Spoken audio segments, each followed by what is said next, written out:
Hello and welcome to Mind Your Business. I'm Stephen Meadows. In today's Hidden Gem, I want to talk about making mistakes. Now, I hope none of us ever do that, but I know that's pretty much an impossibility. We've all made mistakes. Yes, even me, I'm sad to say. I allow myself one mistake a year, and I've already fulfilled my quota. So we all do it, so it's fine. And that's what I want to tell you. It's fine. Mistakes aren't fun, and sometimes there are consequences to making mistakes. But you have to just know they're a part of life, they're a part of business, and they're going to happen. How you react to them and how you handle them is going to be what says a lot about your personal character and your code of ethics. So let me just tell you a little bit about how I like to handle a mistake. Once I find out a mistake's been made, the first thing I do is apologize. Now, I don't always apologize for fault. I don't always say, I'm sorry I did that. It might be, I am so sorry that happened. Or I am so sorry that this situation is occurring. Just because you're saying you're sorry doesn't mean you're admitting guilt. And I'm not going to get into legal terminology and things like that.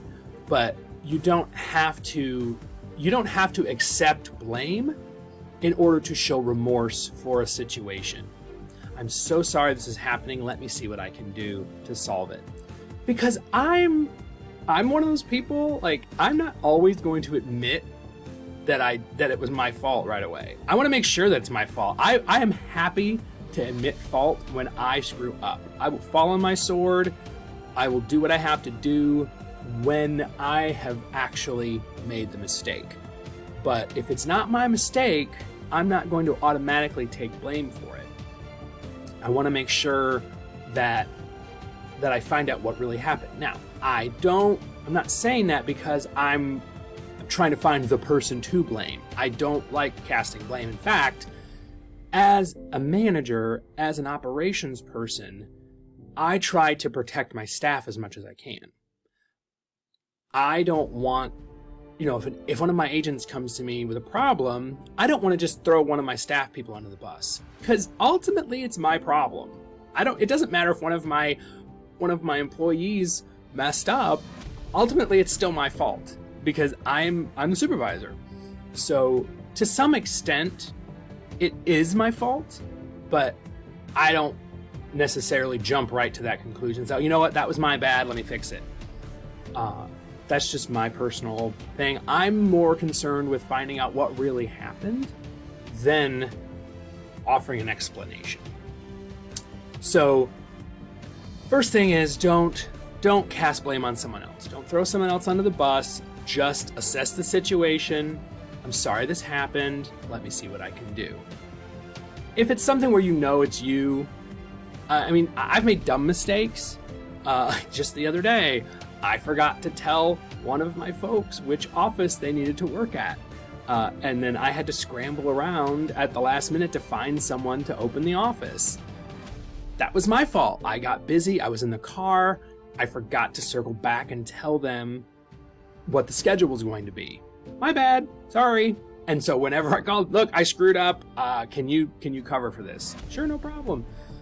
Those kinds of things, I have no problem admitting my faults. But don't just automatically throw someone else under the bus. I see it all the time, and it's so annoying. Any problem you bring to somebody, they immediately shift it, they deflect it to somebody else. Well, that wasn't me, that was so-and-so. I didn't even say someone did anything wrong. I'm just saying I'm noticing a problem here, and I want to try to fix it. So don't be that person. Your clients won't appreciate it. Your colleagues won't appreciate it. If you are that person that always tosses them to the wolves, they're not going to back you up when it's time, because there's going to be a day where you're going to make a mistake and they're going to have the opportunity to do what you just did to them. So just make sure that you are trying to be fair about it. If it was your fault, then deal with it. Admit it. I'm so sorry. Let me see what I can do to fix it. Here's an explanation of what happened. I'm not making excuses. I'm just letting you know what happened. This is why I did this. I had a situation recently where that was exactly what I did. It was a mistake. It was an oversight, which is still a mistake. It wasn't intentional. There was no malice. It was strictly an oversight on my part. I didn't double check something, and I said, "You're right. I made a mistake. I am very sorry about it. I'm not sure what I can do to fix it now because it's done, but I can assure you that moving forward, this won't happen again." And that seemed okay. It seemed good enough for them. So that was a win for me, I guess. You know, in my category, if we can walk away from the table as, you know, still as friends, quote unquote friends. You know, we're not adversaries. You don't hate my guts. I have risen to the occasion. I've tried to make it right.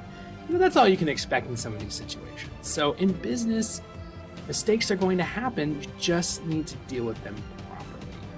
Take responsibility when it's your time to take responsibility. Find out what really happened so you can correct the mistake. And I go to the other party. So if it is someone else's fault, I go to them. Look, this is what happened. What can I do to help make sure that this doesn't happen again? Because maybe it was something that I contributed to or something. I always leave the door open that maybe possibly it was my fault, or that maybe I could have done something differently. I don't ever want to just drive that stake in the ground and say, I absolutely have zero culpability in this situation. It's not my problem. That's not my goal ever. So I hope that's not your goal either. That's all I have for today. I wish you an awesome day, mistake-free if possible, and hope you make amazing choices.